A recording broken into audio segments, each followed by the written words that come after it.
Good morning. And what day is it? Wednesday. Happy Wednesday. I wasn't able to post the video that I made yesterday. Right at the tail end of it, it got interrupted by a text message. And I wanted to edit the video, and I wasn't sure how I could do it. And I really didn't have time to play around with it. I think I'm gonna download an app that will help me do that. And then again, I don't know if I'm going to have time to be able to edit my videos, even if I did do that. So we'll see. More to come. But yesterday on my video that I did not post, I was talking about cross addiction because the other day one of my groups we were talking about that.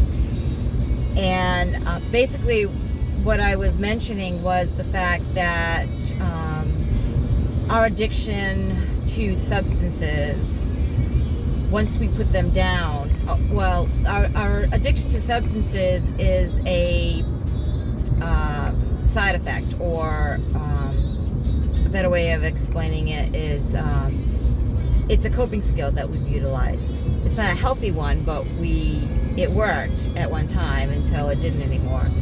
So when we put the substances down, we still have the behaviors. We still have the impulsivity. We still have the lack of dealing with situations, events, people, places, things, what have you. Without the substances, we find ourselves sometimes substituting other behaviors, and some of them are good. Like, I started meditating, right? And I started meditating in the morning because when I quit smoking cigarettes, one of my favorite times to have to light up was first thing in the morning with my cup of coffee. So I substituted my first cigarette with the meditation, which I still practice today.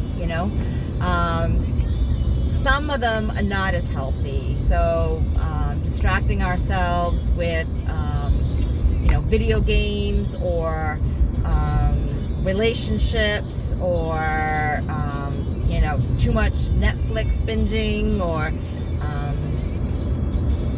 and not to say that Netflix binging in itself is bad. I think it becomes a problem when we start neglecting our family or other responsibilities. It starts making our lives a little unmanageable, right? So when it gets to that point, that's when it becomes a problem. But so cross addiction basically is substituting another substance or behavior for our substance of choice, and a lot of times it can lead us to relapse. And so I had one example of years and years ago when I was in recovery. I was about 4 years sober at the time, and my kids were little, and I had arranged a babysitter to watch my children when I went to meetings. In this particular meeting that I was going to, I decided one particular evening that I was a stay-at-home mom, and I did have like a side gig where I was teaching fitness classes, but primarily I was a stay-at-home mom, and I took care of the house inside and out, and it was a lot of work. I was a little stressed out, and I think my relationship at the time, and this is all hindsight, my relationship at the time was a little bit rocky. And so I was feeling stressed out, and I said, you know what, I just need some time to myself.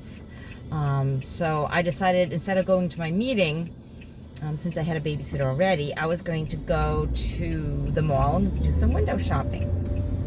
And so that's what I did. I think I ended up finding like this cute blouse or whatever and purchasing it, and went home, which probably wouldn't be that bad, a big of a deal. Except for I didn't tell anybody that I went to the mall. I didn't tell anybody that I didn't go to my meeting. And so lying by omission, right?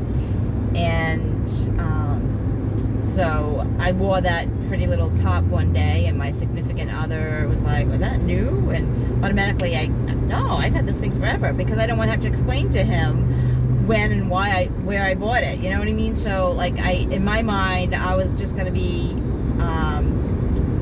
scrutinized for buying a blouse. So I just deflected it right away with no more response of lying.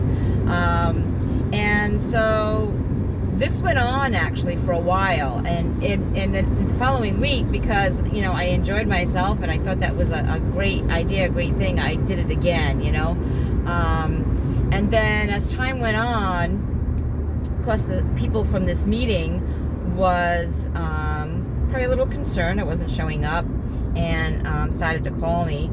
And I didn't have a cell phone at the time, but I had caller ID on my home phone.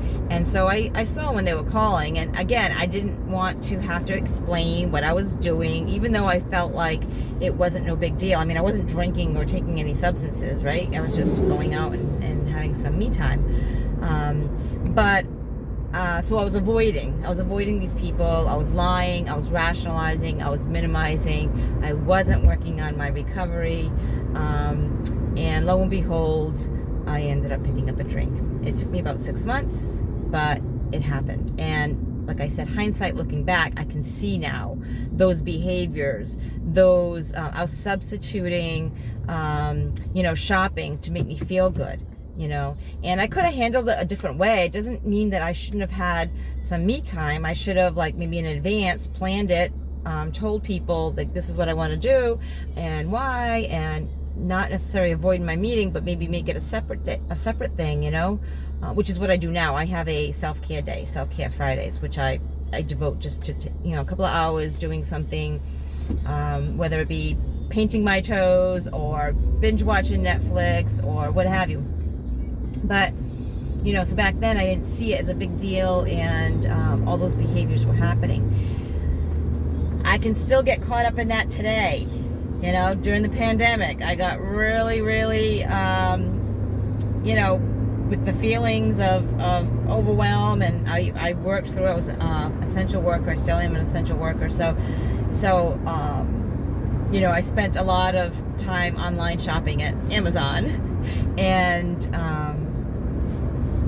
really, it kind of was out of control.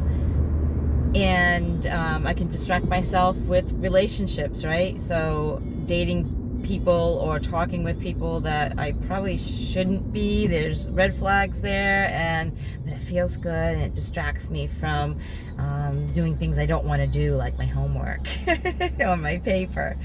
So these are behaviors that they can lead me to a relapse, and I know this because of past experience. So I need to be careful. I need to look at, why is it that I'm doing this behavior, right? Why am I eating junk food late at night all of a sudden?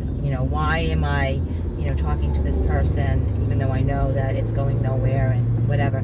So these are things I have to look at in order to hopefully deal with the root cause of it. And that's the whole thing with addiction. We got to deal with the root cause. We got to learn new ways of communicating. We have to learn new ways of dealing with stress. Some of that might be just tolerating the stress. Like, sometimes there's no way of avoiding it. You just kind of have to ride the wave, they say in DBT. And so, these are all important things that I know I have to constantly evaluate in my life. It doesn't matter, it doesn't matter how long you have time away from substances. Like I said, that was 4 years, and I got caught up. So you got to be careful.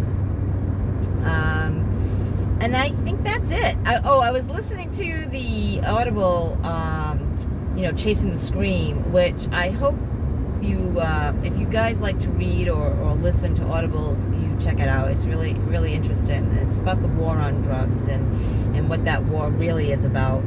And he made a statement that only 10% of people that use substances are actually addicted or actually have a problem with it, So, I don't know, just something to think about. I know I'm one of the 10%. I know it's definitely a problem for me. No social using here. Anyway, I hope this has helped you. I hope you have a marvelous day. If you live in my area of the world where it's really, really hot and sticky, it's going to be a scorcher today. I hope you get out of the heat, get out of the sun, stay someplace cool, in the shade, drink plenty of water.